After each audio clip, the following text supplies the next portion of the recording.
Welcome to the Ottawa Business Journal's YouTube live broadcast of Fostering Wellness at Remote Work, How Employers Can Promote Staff Health. I'm Michael Kern from the Ottawa Business Journal. Thank you so much for joining us today. I'm really looking forward to digging into this topic. Tell me if this scenario sounds familiar. You're a B2B business. Your team has been working for 12 months straight in a remote setting. Your only real interaction with your team is through Zoom calls. Your employees are managing intense and sustained change. They're stressed, they're remote, and you, the employer, is looking for ways to connect and show that you care. Besides doing this for entirely altruistic reasons, you should be considering the business case. Employing unhealthy staff is very costly, it's unproductive, it can lead to staff turnover. Employees can get sick or go on leave, and this can lead to an influx of claims and put pressure on your plan premiums. Employers need to be talking to experts, and we have two great experts lined up for you today. Before I introduce them, I want to touch on a couple housekeeping notes.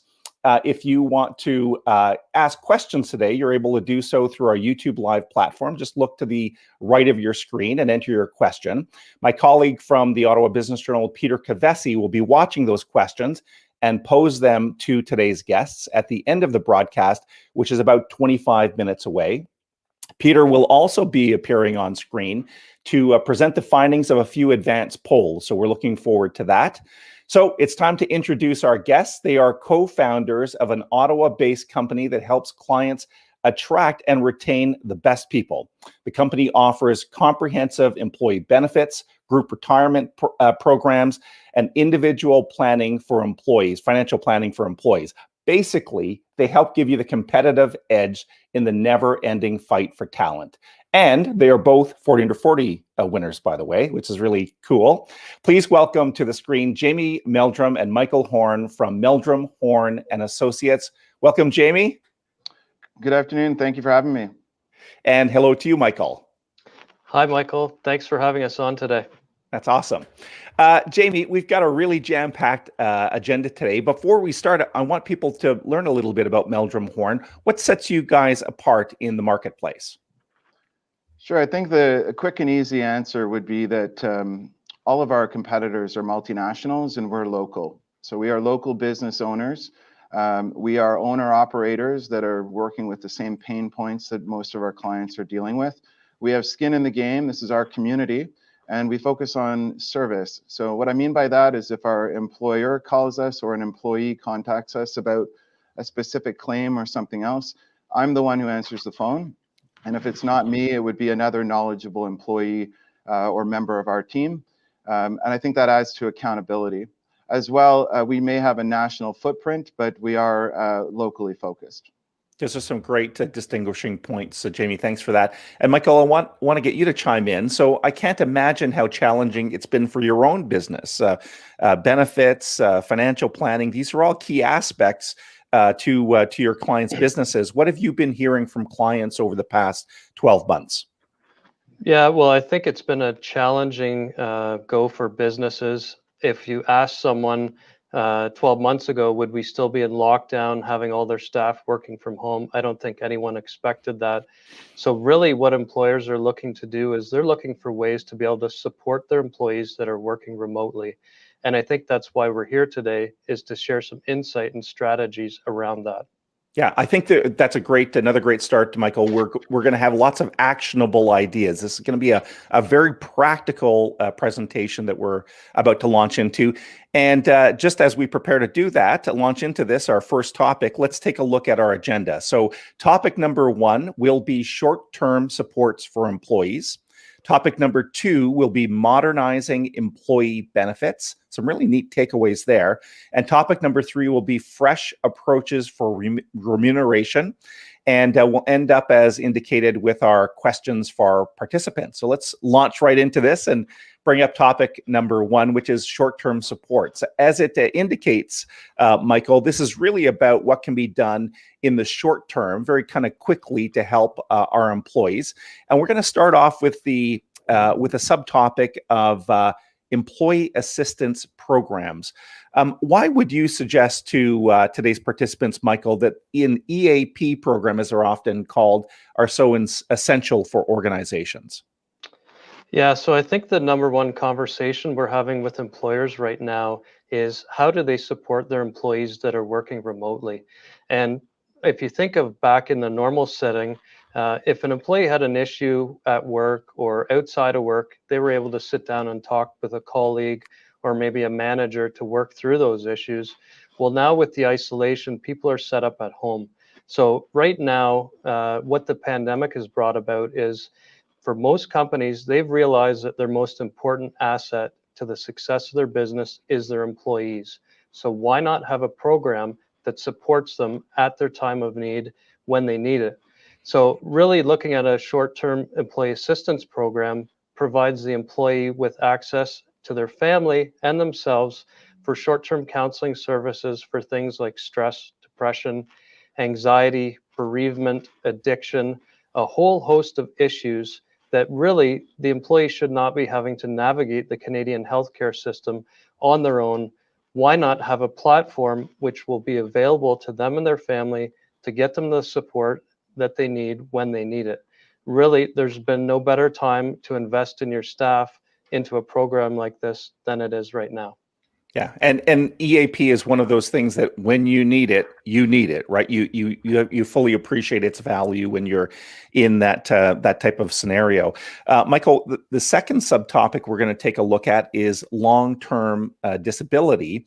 Unfortunately, it is the case that sometimes employees do fall sick and can't continue to work and do go on an LTD program. Often, though, employers have it's a misunderstood concept. So maybe explain that for us. Yeah, so long-term disability, when we think of that benefit, I think that's the number one most important item in a benefits package, because really it's in the event that the employee becomes sick or injured, they can't come into work, this is going to replace their income. So from an employer's standpoint, this is really their corporate policy in the event one of the staff becomes sick or injured. Now, what the insurers are bracing for right now is they're expecting a tsunami of stress, depression, anxiety claims coming down as a result of the pandemic. 1 in 2 new disability claims right now are related to mental health. So right now, from an employer standpoint, you're going to have a wave of these issues coming up. So I don't think if you don't have a plan for this to deal with it, you're going to be in a tough spot. What I mean by that is if you've ever, as an employer or an HR director, had to assist someone going off on long-term disability, it can be quite devastating. The process is like going into a black hole. There's often lack of communication. Oftentimes, an employee's claim can be declined due to lack of information, missing doctor's reports. So the message here is you need to be working with a subject matter expert and have a person that's advocating on your behalf and have that person rely on walking the person through getting that claim adjudicated so that that employee has a chance. And if they should be off work, let's get them paid and get them the income that they need and the support they need. Michael, you and Jamie advocate early intervention when it comes to LTD. And I guess what we're saying there is not to sit back kind of passively and let things happen, but get involved with the employees. So how can employers reduce the likelihood of employees going on LTD? So in Canada, Michael, most companies do not have an insured short-term disability plan. So if a member or a staff person becomes sick or injured, they can't come into work, the default option is for them to go on employment insurance. Now, we know employment insurance is a benefit that provides a weekly income of 55% of your taxable income to a max of $595 a week. So right off the bat, you're putting an employee into a federally regulated program. They're going to be on their own navigating a claim at their time of need. And on top of that, we might be in a position where their income stream is dramatically reduced. So the average Canadian does not have 4 months income sitting on the sidelines to get them to a long-term disability claim, which will top up a higher percentage of their salary.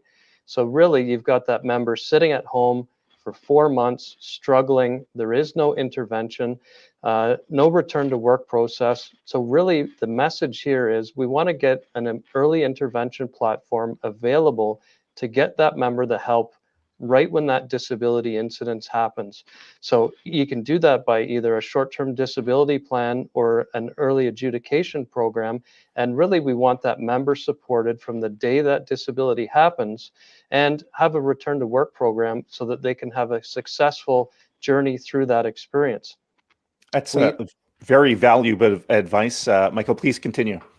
Yeah, I was just going to say, we often hear the comments from employers where they get that dreaded letter on their desk from an employee that maybe started working 6 months ago, and it's a doctor note saying that I need to be off work indefinitely, and that's it. There is no communication.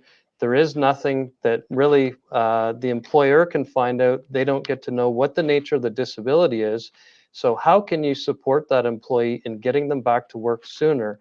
And the purpose of getting them back to sooner is we know the stats prove that if you have an early intervention, that employee is going to get back to work quicker, they're going to have a healthier outcome, and it's going to be less strain on the organization. In a small company, if you have 1 or 2 people out, that's going to put pressure on your system. So an early intervention program really will mitigate those risks. That's great. We're going to move to Jamie in just a few minutes, but before we do that, we're going to bring my colleague Peter Kavesi back on screen, or on screen for the first time, I should say. And Peter, you were doing some advanced polling of today's audience. Tell us about our first poll and the result. Well, our first poll question focuses on a topic that we touched on at the beginning of the conversation. The pandemic has affected different people in different ways, and it's introduced all forms of new stress on all of us. So we asked our audience, what is the biggest stress facing your employees? And overwhelmingly, the most common response was social isolation. Michael, I'm really curious to get your take on this. Tell me about how your clients are tackling this challenge and some of the conversations that you're having around dealing with this.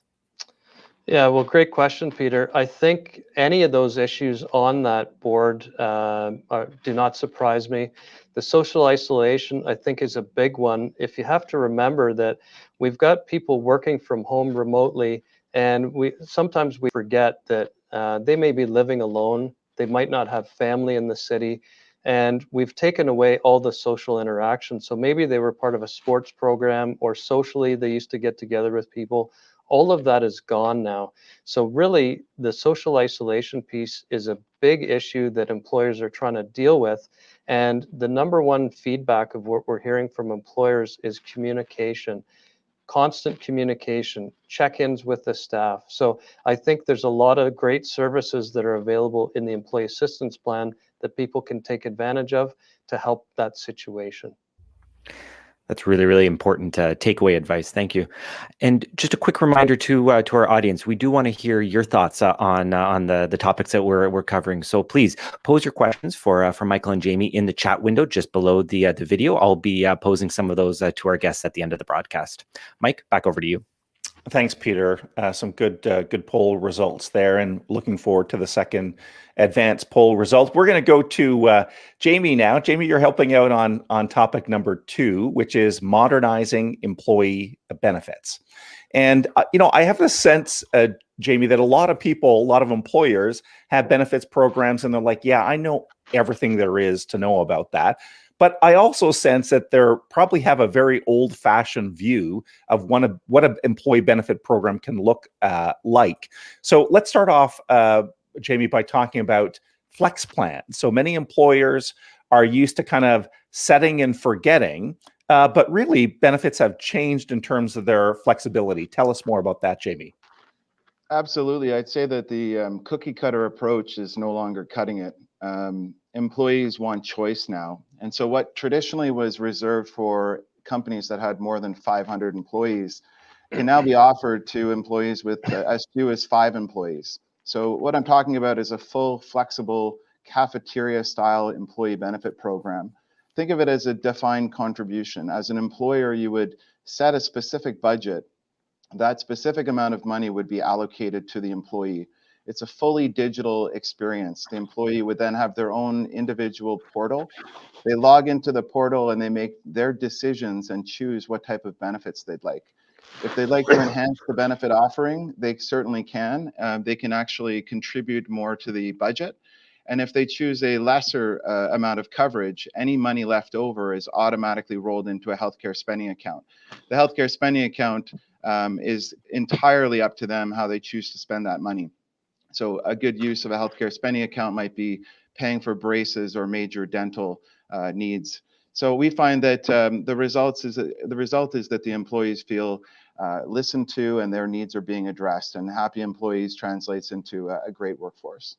I can see how that flexibility leads to some greater satisfaction. So, besides the Flex program, what are some other ways that Meldrum Horn can help people inject some flexibility into benefit plans? One of the things that we do, I think it's important to address and understand the purpose of a traditional benefit program first. The traditional benefit program is actually an extension to your HR policy that addresses what happens in the event of death, disability, or illness of any of your members, and also some of their family as well. That has never been more relevant than today. So the traditional benefit plan will always be here, but what people want is a little bit of flexibility as well. So we now also, what we've seen over time is that employee benefit plans are often amended to address the needs of a handful of employees. So for example, adding major dental or orthodontics to a program so that 4 or 5 people can take advantage of that and enjoy those benefits. What ultimately happens over time is the benefit program becomes very robust and expensive. We now have a digital platform, it's a solution to this problem, that allows people to have a digital experience where an employer can allocate a specific amount of money, and then each employee has their own online access to allocate that money and use it for the healthcare spending however they see fit. It's a great way to enhance a traditional program without losing the original intent. And I'm anxious, eager to dig into this concept of digital healthcare. Of course, we're all living in this new digital world. This broadcast is part of that, Jamie. But COVID-19 has really kind of changed the way that individuals can access their benefits. Bring us up to speed on this concept of digital healthcare. Sure, I think of it as employees and people are starting to consume their healthcare differently. So right now, there are currently 35 virtual healthcare providers in Canada. They've been launched over the many years, but certainly COVID has put everyone into the spotlight. We've been using it in our organization. I'll give you an example. The virtual healthcare allows you access to a nurse practitioner or a physician using your phone or your computer. So an example from my household, we had a member of our family that needed to speak with a physician. We knew that there would be antibiotics required. It was a non-urgent medical situation. So we were able to send a text message to the virtual healthcare provider. We immediately were connected with a nurse who texted us back and then set up a FaceTime call with a physician about 20 minutes later. We had a FaceTime conversation with the doctor. The doctor then prescribed an antibiotic and then sent that prescription directly to our pharmacist. We were able to walk down to the pharmacy and pick up the prescription within the hour. So the entire thing happened during the first shutdown, and we did not leave the house other than to pick up the prescription. It was wildly different than any other experience we've ever had. And just think of the customer experience and the efficiency of that, Jamie. We've all sat in doctors' offices for far too long, and had to deal with pharmacists and that type of stuff. So, wow, that's a big evolution. That's pretty exciting. So, listen, we're going to bring Peter back on screen, and Peter is going to walk us through the second advance poll and what today's participants said. So, over to you, Peter. Well, with our next poll question, we wanted to tackle the topic of employee benefits from a slightly different perspective. So what we did is we asked our audience in advance, what benefit is most valued by your employees? And the most popular response was health coverage. And in full transparency, there was a second runner-up. Retirement savings wasn't that far behind. Jamie, I'm curious to get your take on that. What do you make of those results? I'm not surprised that healthcare is the number one. It makes up about 80% of the spend on a healthcare on the benefit plan, and those are there is the chance that someone ends up with a drug, a prescription drug that costs in the tens of thousands of dollars, even in the hundreds of thousands of dollars. So certainly that is top of mind, and I would agree with that that result. That's some great perspective. Just a reminder to all our viewers, please, we would love to hear your questions, your thoughts on everything that we're chatting about today. Please, just below the video, there's a chat window. Pose your questions, and I'll be sharing some of those with our guests at the end of the show. Mike, back over to you. As you said, Peter, we'll be checking back with you. We've got two great experts, so I hope that today's audience is going to take full advantage of that and use the Q&A function. So listen, we're going. Time is flying. We're going to topic number 3 already, which is fresh approaches to remuneration. And Michael, you're going to help us tackle this topic. So I think this one, maybe like some of the points that Jamie raised, are going to surprise people a little bit. You guys go way beyond the benefits, and you're very creative with all of this. But let's explore a little bit about how employers can provide remuneration that's a little bit more tax efficient and gets people engaged. And we're going to start off by touching on cash bonuses. So this is kind of a default setting for a lot of employers. How do these typically work out, though? Yeah, so great question. So when we think about the remuneration, most companies' typical plan would have an element of base income, followed by a bonus structure that may be based on jobs to be done or some form of growth metrics. So when we think of that example, let's say as an employee, you're eligible for a $1,000 bonus. Well, typically that's paid out at the end of the year. And the $1,000 after taxes, after your CPP, all your deductions, maybe you're left with a little more than half at the end. When it's paid out at the end of the year, usually end of December, that might be going to pay off your visa bill. So the utility in that, you're not actually getting the same $1,000 of what you anticipated on getting. So the utility is a bit less than that. So what we're trying to do is have employers take a fresh approach to looking at that. And to follow up with what Jamie said around a health spending account, we've taken that a step further and looked at a wellness account, where if we can give someone a true $1,000 that they can go and allocate, and really we're going to give that member choice to spend it on things that have a need in their family. So things like vitamins, supplements, if they want to outfit their home gym, daycare, pet insurance, their kids' sports fees and equipment, all the way up to RSPs and tax-free savings. So there's some neat opportunity. And let's think in a big picture here that once the pandemic is lifted, you're sitting at a sports event with your kids and you're talking with some parents, and it comes up in conversation that, you know what, my son's sports equipment and all his membership fees were actually covered by my employer and paid for by my employer. So if I were in that conversation, I would walk away with, wow, what a great company that is to work with. Yeah. Part of the underlying theme today, Michael, too, is, this competition for talent, So I'm imagining that scenario, and also people going, not only is that a great company, I might want to work for that company. So, when we think of kind of total compensation plan, Michael, if we remember way back when, these would have typically included things like pension plans. Guaranteed benefit pension plans are a little bit the thing of the past, unless you're working possibly in the public sector. But anyway, what trends are you seeing when it comes to retirement savings? Yeah, I think a big trend we're seeing, and this was pre-pandemic, the fight for talent is fierce. So I believe in certain industries, there certainly is a labor shortage and a shortage of good quality people. And I think now that we're mid-pandemic, I don't think that has gone away, Michael. So right now, if you remember a couple years back, the Ontario government mandated a mandatory pension plan for all employers. Now, they ended up doing away with that program, but what they did is they amended CPP.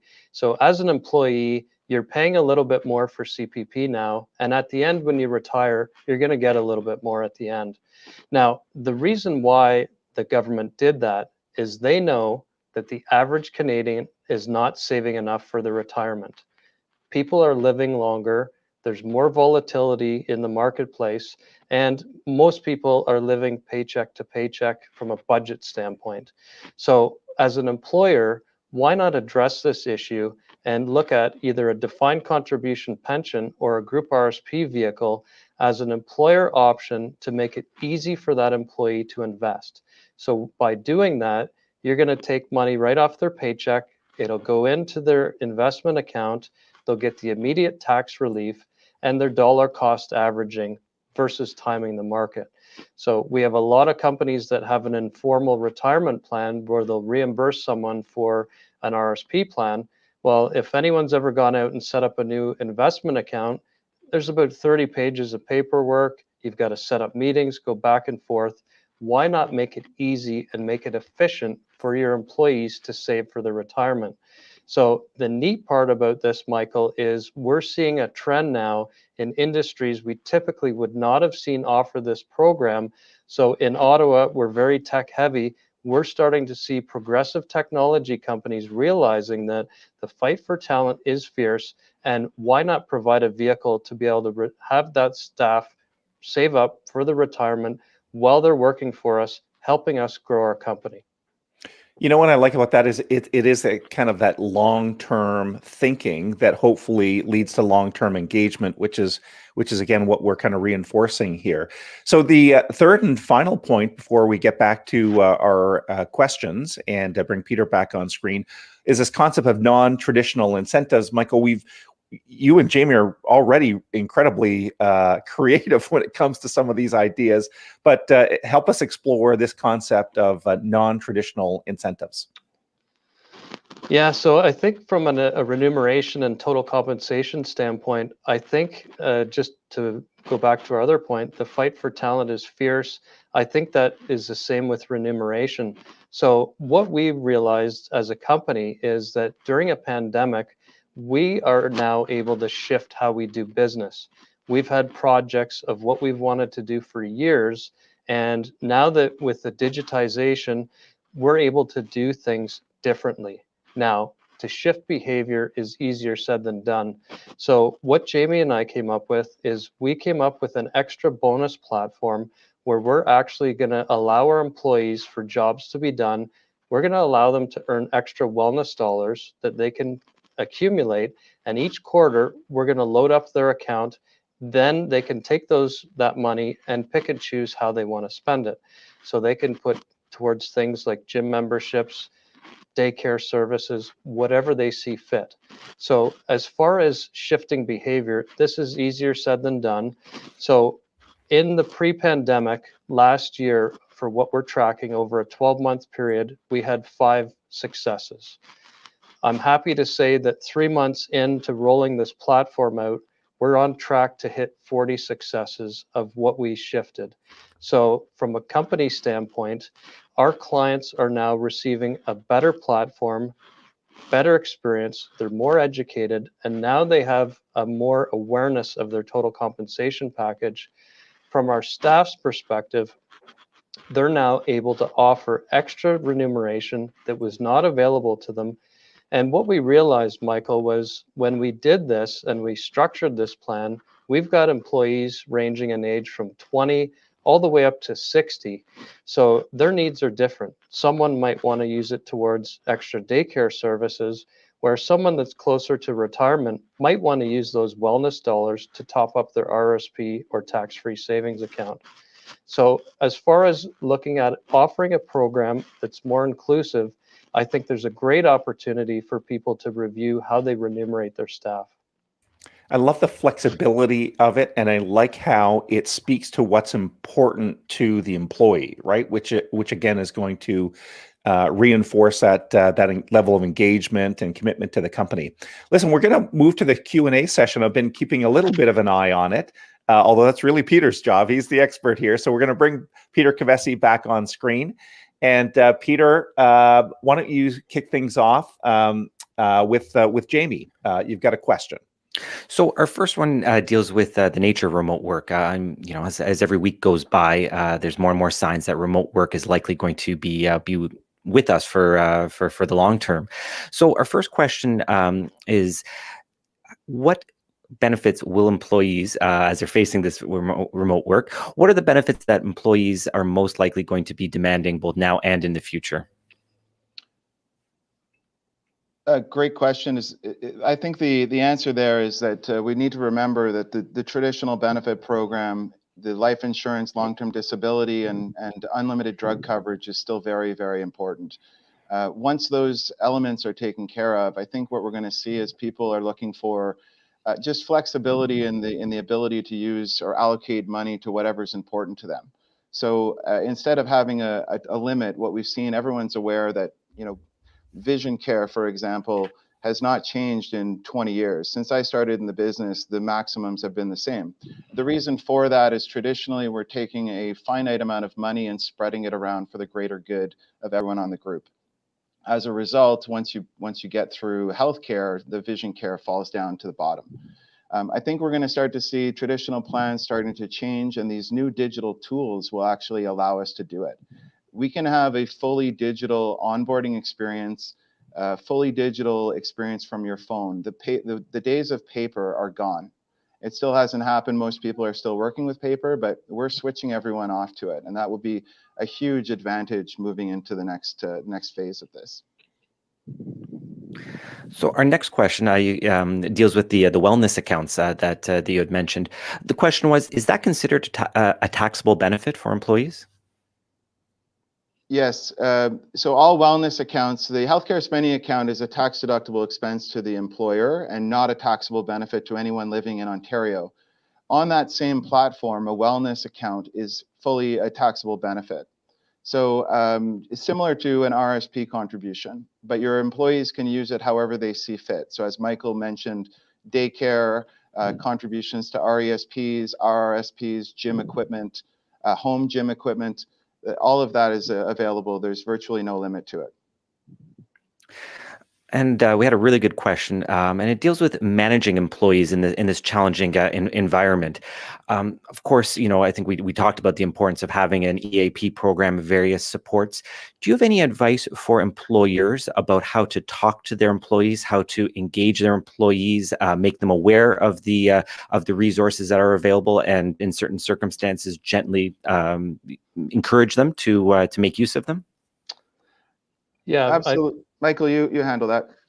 Yeah, I think from that standpoint, Peter, it's basically communication is key. So what we've seen with employers that have been successful around it is really starting out with town hall meetings. I think people want to know what's going on in the business. A lot of companies are on wage subsidy. Will I still have a job at the end? And then really communicating that there is a support program here, and start out with a big picture, and then you can really drill down. And if there are topics that are more timely, say around financial services, you can hone in on an expert level education session on that. And for things like financial wellness, let's bring it out of the closet and have an open discussion around it so that people are prepared when things do go off the rail. Great. And if I have time to sneak in one more question, one of the themes of our discussion has been how employee benefits can be a differentiator for employers, especially in the tight labor market that we're facing. How should an employer look to leverage their employee benefits, make sure that they're presenting it in the most effective way if they are looking to use it as a tool to both attract top talent and make sure that they're retaining those skilled workers as well? Yeah, so I think as far as being a differentiator, I think really, again, it comes down to communication. We do a lot of benchmarking. So most of the clients that we work with are looking to be top tier in whatever industry they're in. So they want to have a great understanding and actually put some thought behind what their compensation package is and how they stack up against their peers. So I think that's very important in rolling out and designing a package. And then you can get customized with, as Jamie mentioned before, with the wellness structure. There is a lot of flexibility that is available out there. The message we're hearing is people want choice. So why not give it to them? The cookie cutter approach is dead. Give them choice. It's a great takeaway. Mike, back over to you. Thank you, Peter. Great questions. So thank you very much to all the participants for being so active on the Q&A function. We really appreciate it. Michael and Jamie, I can't believe it. We've come to the end of the broadcast. It's been very enlightening, but more important, I think there's so many actionable items there. And Michael, perhaps we'll go to you for kind of the last word in today's broadcast. I think there are scenarios that you guys are seeing where an administrator is inheriting a platform and an employee benefits platform that's been kind of set in stone over a number of years. What recommendation do you have for those people?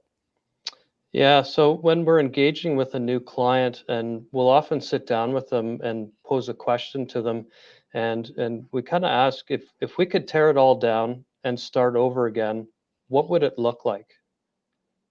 And I think the answer to that, based on today's conversation, is something very exciting. And it's and very different beyond, I think, what a lot of people have in mind when it comes to, total compensation and benefits. So listen, that's all the time we have. Michael, thank you for doing such a great job. You too, Jamie. It's been great tapping into your expertise. Well, thank you very much for having us today, Michael. And Jamie, I'm going to get you to give us some contact information. I'm sure there are people on the call right now that are going, how do I contact these guys? So let's bring that up on screen and just walk us through some of the key contact information for Meldrum Horn, Jamie. Sure. So we are on all social platforms. So please follow us on LinkedIn, Instagram, and Facebook. You can check out our website. It's meldrumhorn.com. And if you send us an email, it's info@meldrumhorn.com, and certainly give us a call, and we will be here to answer the phone. And if you have any questions about the things that we've discussed today or anything further, please reach out. Yeah, I think it's where we've scratched the surface here. So I'm sure people are eager to dig into it. Thanks again, guys, for joining us. We appreciate your time today. And as we sign off, I want to remind people that you can watch and listen to. By the way, we're going to make some of these videos into audio files on a regular basis. We encourage people to visit obj.ca website for daily news updates.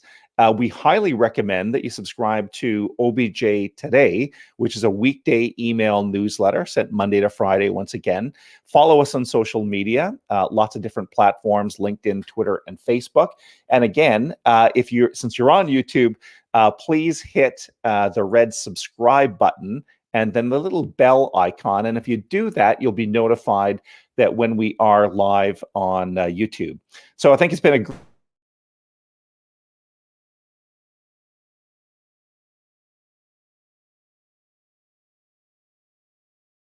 please stay tuned and stay connected with us. That's all for today. Bye-bye.